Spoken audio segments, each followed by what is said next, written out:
कि मक्खी 500 अंडे देती है, एक मक्खी। अच्छा। ठीक है।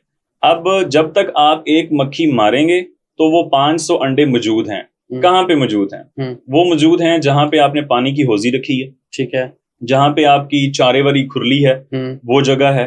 फार्म में जहां कहीं भी नमी मौजूद होगी, ठीक है, गोबर वाली जगह है, ठीक है, या जहां पे आप वेस्ट वगैरह फेंकते हैं, तो वहां पे मक्खी अंडे देती है, वहां पे मच्छर अंडे देता है, वहां पे चिचड़ मौजूद होते हैं, अंडे देते हैं। मक्खी मच्छर जो हैं, चिचड़ जो हैं, ये सिर्फ खून नहीं चूसते, बल्कि ये बीमारियों की वजह बनते हैं।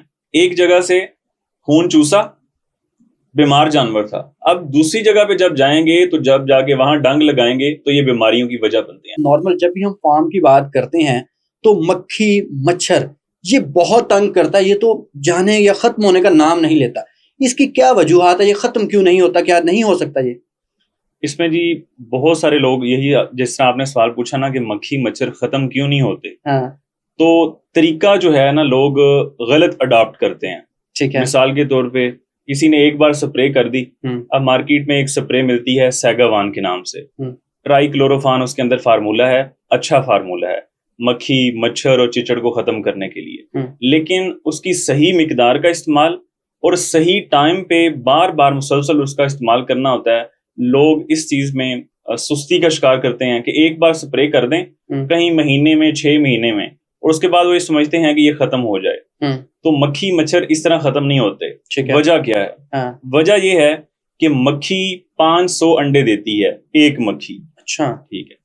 अब जब तक आप एक मक्खी मारेंगे तो वो 500 अंडे मौजूद हैं। कहाँ पे मौजूद हैं? वो मौजूद हैं जहां पे आपने पानी की हौजी रखी है, ठीक है, जहां पे आपकी चारे वाली खुरली है, वो जगह है। फार्म में जहां कहीं भी नमी मौजूद होगी, ठीक है, गोबर वाली जगह है, ठीक है, या जहां पे आप वेस्ट वगैरह फेंकते हैं, तो वहां पे मक्खी अंडे देती है, वहां पे मच्छर अंडे देता है, वहां पे चिचड़ मौजूद होते हैं, अंडे देते हैं। हमने क्या किया कि एक बार स्प्रे कर दी, उसके बाद हम समझते हैं ये खत्म हो जाए।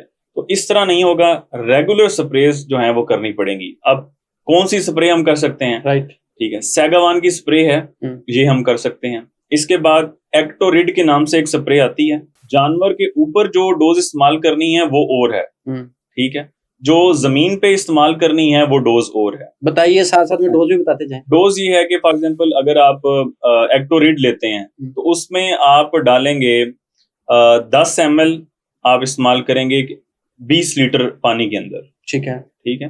तो ये आप जानवर के ऊपर इस्तेमाल करेंगे, ऊपर उसके जानवर के ऊपर जो आपने स्किन के ऊपर। हाँ जी, स्किन के ऊपर, ठीक है। अगर आपने जमीन पे करनी है तब डोज हम ज्यादा डालेंगे। ये मच्छर के लिए, किसके लिए? दोनों के लिए, तीनों के लिए, मक्खी के लिए, मच्छर के लिए और चिचड़ के लिए। राइट। अगर यही डोज आप इस्तेमाल करेंगे कि आपने जमीन पे इस्तेमाल करनी है, ठीक है, या पानी की हौजी वाली जगह पे इस्तेमाल करनी है, जो खुरलियां वगैरह है वहां पे इस्तेमाल करनी है, तब आप 20 ml डालेंगे, या जो डोज बन रही है आप उससे थोड़ी डोज ज्यादा रखेंगे। अक्सर ये होता है कि इससे थोड़ी डोज बढ़ाने से नुकसान कोई नहीं होता, फायदा ही फायदा होता है। बहुत ज्यादा भी नहीं बढ़ानी, ठीक है। तो 20 से 30 ml के दौरान 20 लीटर की टैंकी के अंदर ये आप डोज लगाएंगे। तो ये आपने जमीन पे कर डेली करनी है, कितने टाइम के बाद करनी?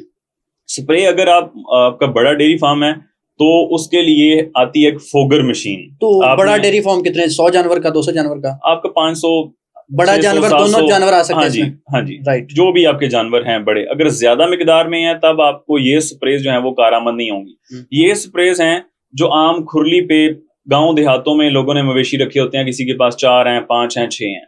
अगर आपके पास ज्यादा जानवर हैं, 200, 300, 400, तब आपको एक फोगर गन लेनी चाहिए। उसका तरीका ये है कि आप जो 2-3 फार्म वाले हैं आपस में एग्रीमेंट करें, वो मशीन ले लें। इतनी ज्यादा महंगी मशीन नहीं है, जब 3 बंदे लेंगे एक मशीन, सुबह शाम उसकी जो है वो आप स्प्रे करें। आपने अक्सर वीडियोस में देखा कितने की कॉस्ट करती है अगर हम उसे यूज करते हैं? एग्जैक्ट तो मुझे नहीं पता, लेकिन तकरीबन वो मशीन जो है वो छोटी भी अब तो मार्केट में अवेलेबल है, ज्यादा से ज्यादा आप चले जाएंगे 2-2.5 लाख तक। तो जो डेली हमने वो डोज करनी है वो कितने की तकरीबन कॉस्ट करती है? आपका जानवर जो है ना इस वक्त वो इससे ज्यादा कहीं कीमती है। डेयरी की जो गाय है वो इस वक्त एक नॉर्मल एवरेज सी गाय जो है वो 7 से 8 लाख की आती है। राइट, ठीक है, जानवर ज्यादा कीमती है। ये मक्खी मच्छर जो हैं, चिचड़ जो हैं, ये सिर्फ खून नहीं चूसते बल्कि ये बीमारियों की वजह बनते हैं। एक जगह से खून चूसा, बीमार जानवर था, अब दूसरी जगह पे जब जाएंगे तो जब जाके वहां डंग लगाएंगे तो ये बीमारियों की वजह बनते हैं। ये जिस तरह अभी मुंह खुर की बीमारी आई है, तो उसके अंदर ये जो मक्खी और मच्छर और चिचड़ का किरदार है वो बहुत ज्यादा है। तो जब आप इन चीजों को कंट्रोल कर लेंगे तो आप मुख्तलिफ बीमारियां जो आपकी फार्म पे आती हैं आप उनको कंट्रोल कर लेंगे। ठीक है, तो कोई देसी नुस्खा भी इसका है? अगर वो नॉर्मल लोग वो कोयले वगैरह जला रहे होते हैं तो उसका भी कोई हल है? हाँ जी, ये बहुत पुराना तरीका है कि जिसे पंजाबी में कहते हैं तोनी लगाना। हाँ। ठीक है, आप स्लो आग लगा लें, यही गोबर जो है इसको खुश करके आप इस्तेमाल कर सकते हैं। ठीक है, ये पुराना तरीका, रवायती और अच्छा तरीका है, कारआमद है, ये कर सकते हैं। तो ये भी हम कर सकते हैं। हाँ जी।